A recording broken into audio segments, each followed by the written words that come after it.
wife shouldn't have dug that hole, Jim.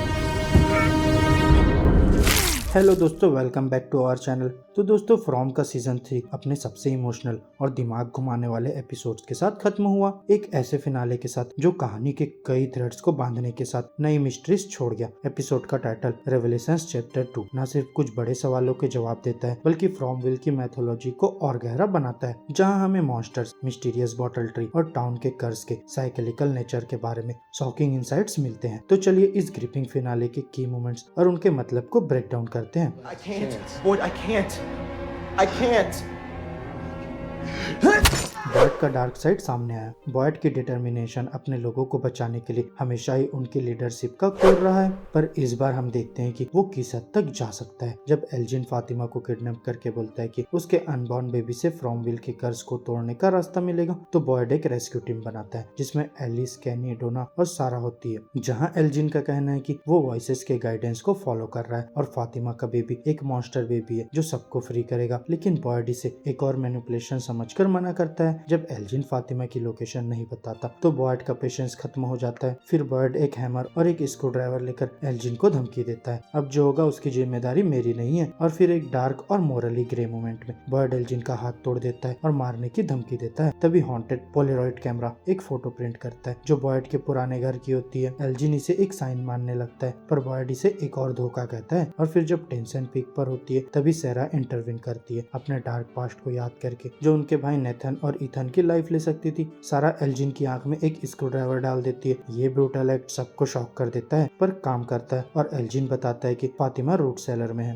Jet का musical mystery solve करना। टेबिथा अपनी Miranda की डेथ वाली विजन को समझने की कोशिश करते हुए जिम और जेट से बात करती है। यहाँ स्केप्टिक से डिटेक्टिव बना जेट एक थ्योरी प्रपोज करता है जो फिजिक्स के फर्स्ट लॉ पर बेस्ड है। एनर्जी क्रिएट या डिस्ट्रॉय नहीं होती, बस ट्रांसफॉर्म होती है। यहाँ जेट का कहना है कि हमारे थॉट्स और मेमोरीज भी एनर्जी है जो शायद लिंजर करते हैं। ये बात उन्हें बॉटल ट्री के पास ले जाती है जो शुरू से एक मिस्टीरियस सिंबल रहा है। वहीं ये ग्रुप डिस्कवर करता है कि बॉटल्स के अंदर एक नंबर्स म्यूजिकल स्केल के 12 नोट्स को रिप्रेजेंट करते हैं। जब जेड वायलिन पर मेलोडी प्ले करता है, घोस्टली चिल्ड्रन जो एंकोई कहलाते हैं अपियर होते हैं और ट्री के सच को रिवील करते हैं। और फिर यहाँ पता चलता है कि वो बच्चे अपने पेरेंट्स के सेक्रीफाइसेस थे जो इटर्नल लाइफ के बदले मॉन्स्टर्स बन गए, और बॉटल ट्री उन बच्चों के सपनों और दुखों का एक लिविंग मॉन्यूमेंट है।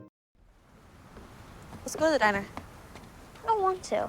Mom and Daddy talk. Come on. Jully की स्टोरी वॉकिंग एबिलिटी। जूली जो रियून्स के अपने हॉरिफाइंग एक्सपीरियंस के बाद अभी तक शॉक है, इथन से अपने विजन शेयर करती है। वो समझती है कि कैसे उसे लगता है कि वो पास्ट के एक मोमेंट में वापस चली गई थी जिस रात वो, रेंडल और मैरियली डंजन में फंस गए थे। जूली इंसिस्ट करती है कि ये एक सपना नहीं था बल्कि एक रियल एक्सपीरियंस था। और फिर इथन इसे स्टोरी वॉकिंग बोलता है, एक ऐसी पावर जो फ्रॉमविल के हिस्ट्री के चैप्टर्स को रिविजिट करने का मौका देती है। जूली एक्साइटेड होती है कि शायद वो पास्ट के ट्रेजेडीज जैसे टाई चैन की डेथ को अनडू कर सके, पर इथन वार्न करता है तुम चैप्टर्स विजिट कर सकती हो पर उन्हें बदल नहीं सकती। स्टोरीज लिखी जाने के बाद रीराइट नहीं होती। और ये रेवलेशन जूली के पावर्स को फ्रॉमविल के लार्जर नैरेटिव से कनेक्ट करता है और इस बात की तरफ इशारा करता है कि टाउन की कहानी एक साइकिल है जो अब तक अनचेंजेबल है।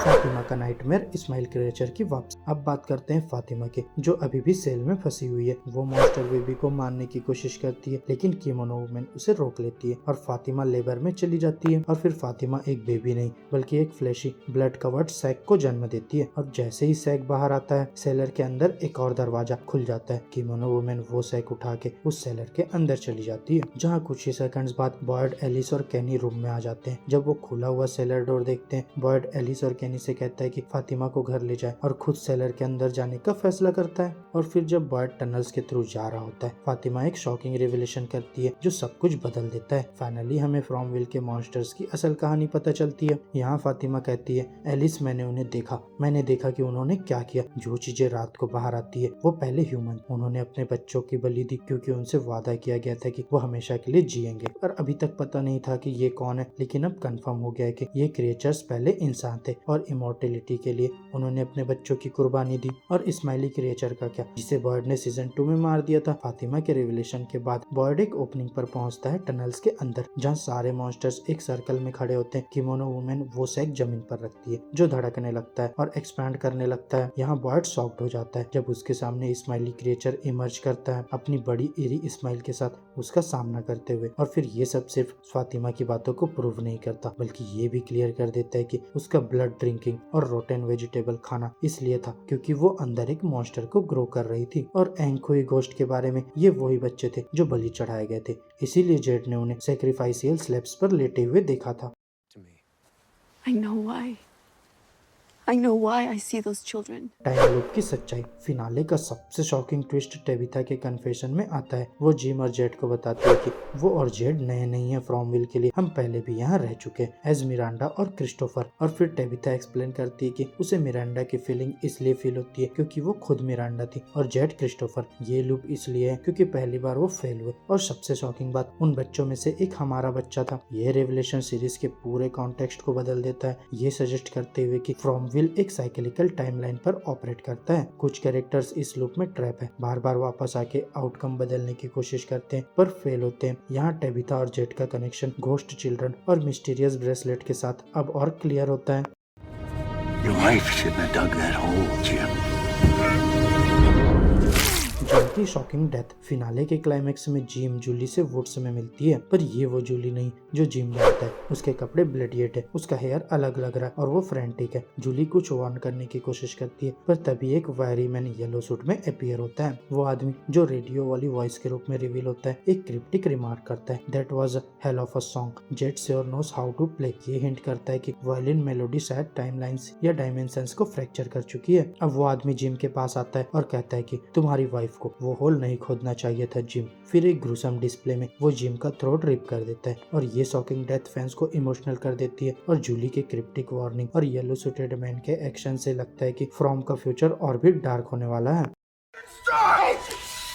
Hey, look at me! Hey, look at me! अब आगे क्या होगा? फ्रॉम सीजन 3 के फिनाले ने कई सवालों के जवाब दिए, पर नए मिस्ट्रीज को भी सेट किया। मॉन्स्टर्स के ओरिजिन्स, बॉटल ट्री और फ्रॉमविल की साइक्लिकल स्टोरी के रिविलेशन से सीजन 4 के लिए एक एक्सप्लोसिव ग्राउंड वर्क रेडी है। येलो सूटेड मैन का रोल क्या है? क्या लूप तोड़ना पॉसिबल है या कैरेक्टर्स हमेशा फेल होते रहेंगे? जूली की स्टोरी वॉकिंग एबिलिटी फ्यूचर के लिए क्या सिग्निफाई करती है? और स्माइली क्रिएचर का रोल अब आगे क्या होने वाला है? तो दोस्तों, अपनी डीप माइथोलॉजी और अनप्रेडिक्टेबल ट्विस्ट के साथ फ्रॉम टीवी का एक सबसे कंपाइलिंग और शॉकिंग शो बना हुआ है। जब तक सीजन 4 नहीं आता, फैंस थ्योरीज और क्लूज को स्पेकुलेट करते रहेंगे। तो एक बात पक्की है, फ्रॉमविल की कहानी अभी खत्म नहीं हुई है। तो दोस्तों, आपको फ्रॉम सीरीज का सीजन 3 कैसा लगा? अपने थॉट्स हमें कमेंट बॉक्स में शेयर कर सकते हैं। और आज की हमारी इस वीडियो में बस इतना ही। अगर वीडियो अच्छी लगी हो तो वीडियो को लाइक करो, चैनल को सब्सक्राइब करो और ऐसे ही लेटेस्ट कंटेंट के लिए बेल आइकन जरूर प्रेस कर लो। अब मैं मिलूंगा आपसे नेक्स्ट वीडियो में, तब तक के लिए बाय बाय दोस्तों। She's in the root cellar.